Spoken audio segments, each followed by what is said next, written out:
The train passed, cutting through the dense fog like a knife cuts through flesh. Its old, rusty body groaned against the pressure of its weight and its speed. And outside, the world seemed a blur, silhouettes of trees, an empty field seen now and then when the mist gave way. In one of the dimly lit carriages sat famous detective Elliot Shelby. He was one with the silence outside, and his fingers rested lightly against his cup of coffee. Other than him, there were only 6 other passengers aboard, so the midnight train was nearly empty.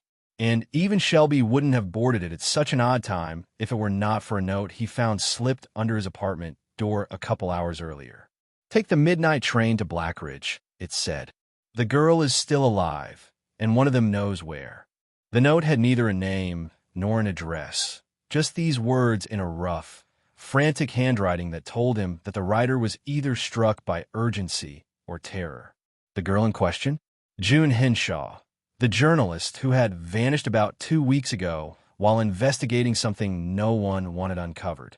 Not surprisingly to Shelby, the police were clueless, and there were no suspects nor any leads. All that was found was her car abandoned at a nearby station. Even though Shelby was not a man easily rattled, something about this case did gnaw at him. And now, in this midnight train rattling through blinding fog, he had a feeling he was being watched. So, he carefully drifted his eyes over the other passengers, observing as each sat stiffly, totally unaware of the fact that they were being closely monitored. The air felt odd. Something was definitely not right. The passengers. Shelby observed the passengers. Right across him sat an elderly man with deep, sunken eyes. The man gripped a briefcase intensely, and his lips moved as if he were talking to himself. 2 rows behind him was a woman in a navy blue dress. She tapped her fingers against the armrest in a rhythm. Index, middle, ring, pause, repeat. And he noticed that her eyes would dart to the train doors every few minutes. It appeared to him that she was counting the stops. Next was a man in a ragged overcoat, sipping whiskey. He was sitting by the far window and had an empty, disturbing stare. The man's face was lined with the shadows of war. A soldier, Shelby took a note. Then, there was a well-dressed couple sitting close together. The woman's hands trembled even though she kept them folded in her lap, and the man clutched a shiny silver pocket watch. His clutch was tight, similar to that of the old man gripping his briefcase. And finally, the conductor, a rough-built man with a sharp jawline but the same hollow eyes as the rest. And he moved through the aisle in a somewhat mechanical way, brushing the seat backs with his gloves as he walked past. Nothing about it seemed natural. Shelby took out a cigar, but he didn't light it. Instead, he watched, listened, and eventually realized the train never stopped.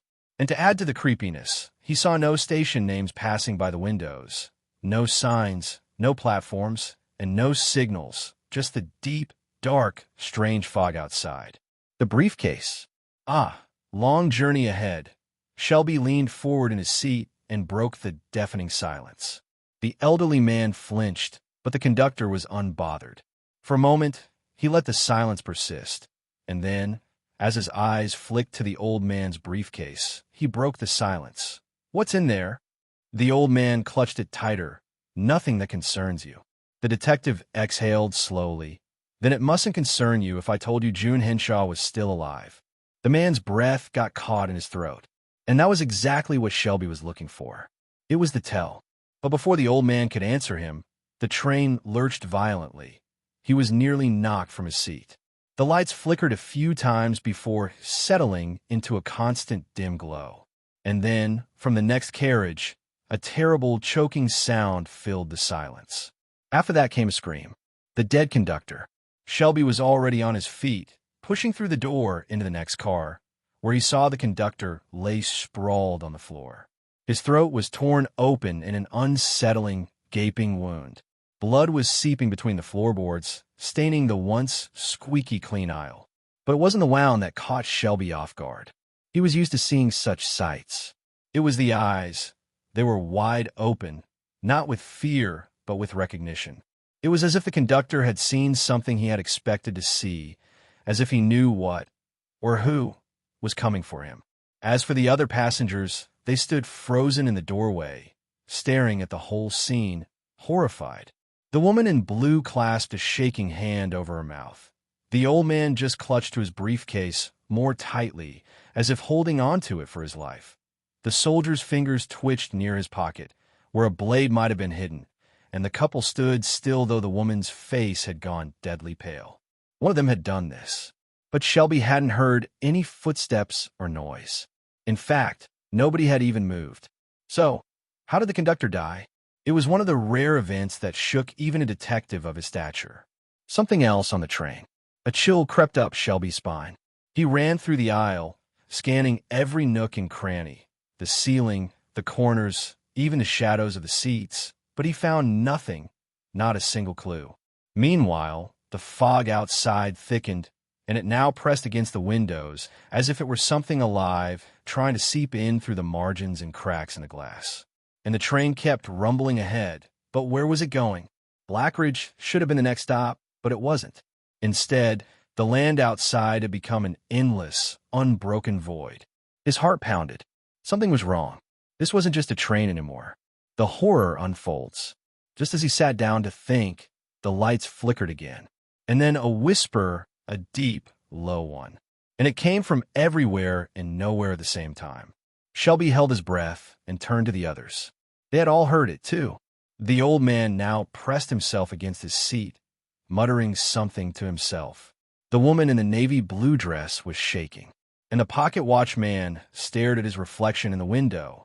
Only it wasn't his reflection. It was watching him. Shelby took a slow step forward just as the man in the window reached up and pressed a single bloody handprint against the glass. Then, the lights died completely, pitch black and deadly silence. The truth of the train. Darkness swallowed the carriage. The air turned frigid and misty like the weather outside. Shelby could hear something moving, slithering between the seats. First, it was a scrape, then a whisper, and then a voice. It came from right behind him. "You shouldn't have boarded this train, detective." He felt a breath against his left ear. He spun with his gun drawn, but there was nothing to shoot there. The train lurched again, sending the passengers sprawling. This time, the old man's briefcase burst open on impact, scattering photographs across the floor. Photos of June Henshaw. But they weren't normal photos, no. There were photos of her sitting right here on this train. The same seat, same expression. Only in the last photo, her eyes were gone. The final stop. The lights suddenly flickered back on, but the train had changed. The windows had become a black void, and the seats were no longer empty. Pale, hollow-eyed passengers sat in them, all staring straight ahead, frozen in death. And among them, June. The young journalist turned her head slowly, weeping black through her empty sockets. "We never left, detective." The train screamed. Its metallic structure twisted, and the walls started to close in on them. Shelby staggered backward as the fog poured in through the windows and filled his lungs, pulling him under. And then, silence. Again. The midnight train to Blackridge was never found. It had vanished without a trace, along with its 7 passengers. But sometimes on foggy nights, if you listen carefully to the tracks, you can still hear it passing. A ghost train, forever carrying the lost.